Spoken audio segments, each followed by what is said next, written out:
भारत असी मालेमगी मनुंगदा नहा ओइबा मियोय ख्वाइदगी मसिंग यामना लैबा लैबाक अमनी लैबाक असिदा चही 35 गी मखागी मियोय मिलियन 2.5 सुपना 9 हाइबदी अपुनबा मिसिंगी चादा 63 लैरी अदुना लैबाक असिगी तनतना मालेमगी तुंगी लैबाक लेपदा लैबाक असिगी नहासिंग यामना मरु ओइरी मरमदी अखोइगी नहासिंग असिना मालेमगी सेनमिटलोन लैंगाकलोन technology modern medicine global health अमसुंग महौसागी खलंगाकपदा अचौबा अहोंगबा पुरक्तुना मालेमदा अचौबा फिदा कनबा ngamgani लाइरबा थबक फंगदबा ग्लोबल वार्मिंग न चिंगबा समस्या सिंग कोखनबदा अखोइगी नहासिंग असिगी थौदांग चावी लैबाक अमा चौखटबा हाइबसी तुंगी मिरोलगी थौदांगनी तुंगदा लाकदबा प्रॉब्लम सिंग कोखनबा हाइबसी मखोइगी खुत्ता लै हाइबसी पुवारीना खुदम ओइदुना लाकलबनी मतमगी खोंगलै मतुंग इन्ना लाकलिबा अहोंगबा सिंगा चुसिन्नना चटपना खुनाय अमा अहोंगबा पुरक्पा ngamgani मसी नहा ओइरिबा सिंगतना ngamgani Swami विवेकानंदगी मित्येंगदा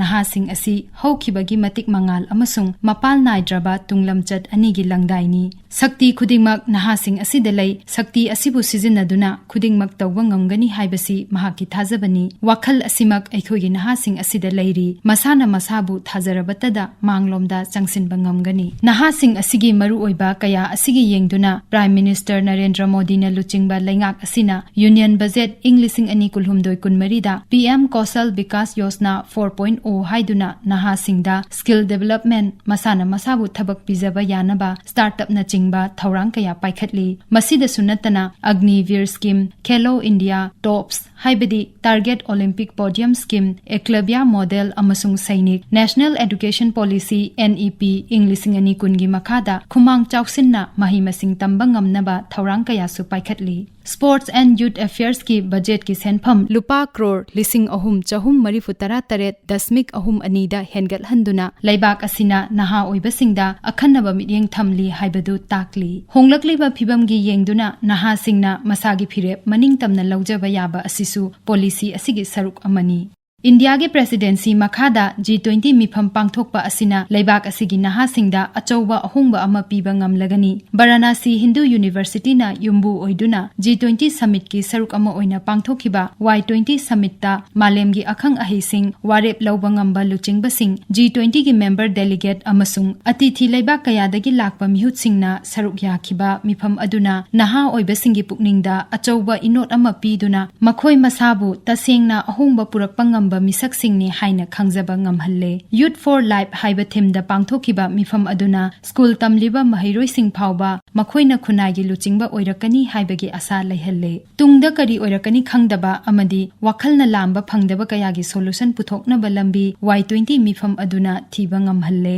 Youth for Life ना असंग अमानगी पुंसी महिंगदा पुकनिंग थौगतुना मिशन असिगी मखादा अमना अमबु मतेंग पिनदुना होंगलकलिबा अयिंग असागी खल मायोकनबा ngamgani हाइबगी थाजबसु मिफम अदुदा थमखी मिफम अदुदा इंग्लिसिंग अनि कुनमंगा यूथ रोड मैप सेमदुना मसिगी पांदम फंगनबा पाइखटकदबा मरु ओइबा हिरम सिंगसु यातुना थमखी मरु ओइना ग्रीन डिजिटल अमदी केयर इकोनॉमी दा अहेनबा सेनफम थाददुना नहा सिंगबु थबक पीनबा होटनबा खुनाइगी कांगलोन सिंग ngakna active labour market policy सेमदुना थबक फंगदना लैरिबा असि कोखन्नबा होटनबा इकोसिस्टम हेना फगतहनबदा मिटिंग थमदुना नहा एंटरप्रेन्योर सिंगदा सेंथंग फंगहनबा पब्लिक एजुकेशन अमसुंग ट्रेनिंग दा सेल थाददुना हेना पाकथोक चाउथोक हनबा नहा सिंगी थबक हेना मगुन लैहनबा असिना चिंगबा याउरी भारतना अमदी G20 ना नहा सिंग असिदा अहेनबा मिटिंग थंबगी मरु ओइबा मरमदी ngasiगी नहा सिंग मथंगी मिरोलगी थौसिल सेमबा सिंगनी लैंगाकपा सिंगनी नहा सिंग असि लैबाक असिगी कल्चरल एम्बेसडर सिंगनी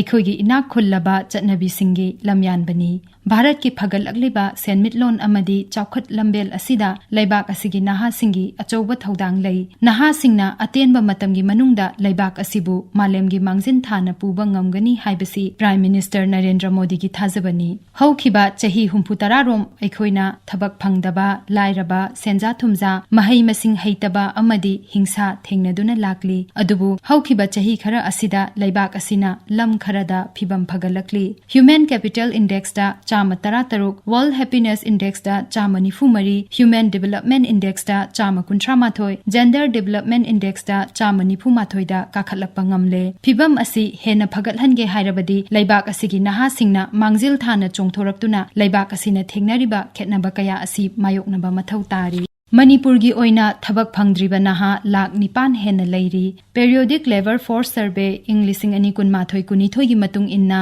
ꯂꯩꯕꯥꯛ ꯑꯁꯤꯒꯤ ꯊꯕꯛ ꯐꯪꯗꯕꯒꯤ ꯆꯥꯡ ꯑꯁꯤ 3.9% ꯑꯣꯏꯕꯗ ꯃꯅꯤꯄꯨꯔꯗ 7% ꯑꯣꯏꯔꯤ꯫ ꯃꯈꯣꯏꯁꯤꯡ ꯑꯁꯤ ꯍꯤꯡꯁꯥ, ꯂꯥꯏꯔꯕ, ꯆꯥꯎꯈꯠꯄꯒꯤ ꯃꯉꯥꯜ ꯋꯥꯠꯄ, ꯃꯤꯃꯥꯟꯅꯗꯕ, ꯅꯤꯡꯊꯤꯅ ꯈꯨꯟꯗꯥ ꯂꯩꯇꯥꯗꯕ, ꯍꯛꯁꯦꯜꯒꯤ ꯊꯧꯔꯥꯡ ꯃꯄꯨꯡ ꯐꯥꯅ ꯐꯪꯗꯕ, ꯊꯕꯛ ꯐꯪꯗꯕ, ꯅꯨꯄꯥ-ꯅꯨꯄꯤꯒꯤ ꯈꯦꯠꯅꯕ, ꯍꯤꯗꯥꯛ ꯂꯥꯟꯅ ꯁꯤꯖꯤꯟꯅꯕ, ꯋꯥꯈꯜ ꯂꯩꯇꯥꯗꯕ ꯑꯃꯗꯤ ꯏꯃꯨꯡ ꯃꯅꯨꯡꯒꯤ ꯑꯣꯏꯕ ꯇꯣꯉꯥꯟ-ꯇꯣꯉꯥꯟꯕ ꯈꯨꯗꯣꯡꯆꯥꯗꯕ ꯀꯌꯥ ꯃꯥꯌꯣꯛꯅꯔꯤ꯫ ꯃꯈꯣꯏꯁꯤꯡ ꯑꯁꯤ ꯃꯥꯏꯀꯩ ꯆꯨꯝꯅ ꯄꯨꯗꯨꯅ ꯈꯨꯟꯅꯥꯏꯒꯤ ꯑꯃꯗꯤ ꯂꯩꯕꯥꯛꯀꯤ ꯌꯥꯏꯐꯅꯕ ꯍꯣꯠꯅꯕꯅ ꯃꯇꯝ ꯑꯁꯤꯒꯤ ꯈ꯭ꯋꯥꯏꯗꯒꯤ ꯃꯔꯨꯑꯣꯏꯕ ꯋꯥꯐꯝ ꯑꯃ ꯑꯣꯏꯔꯤ꯫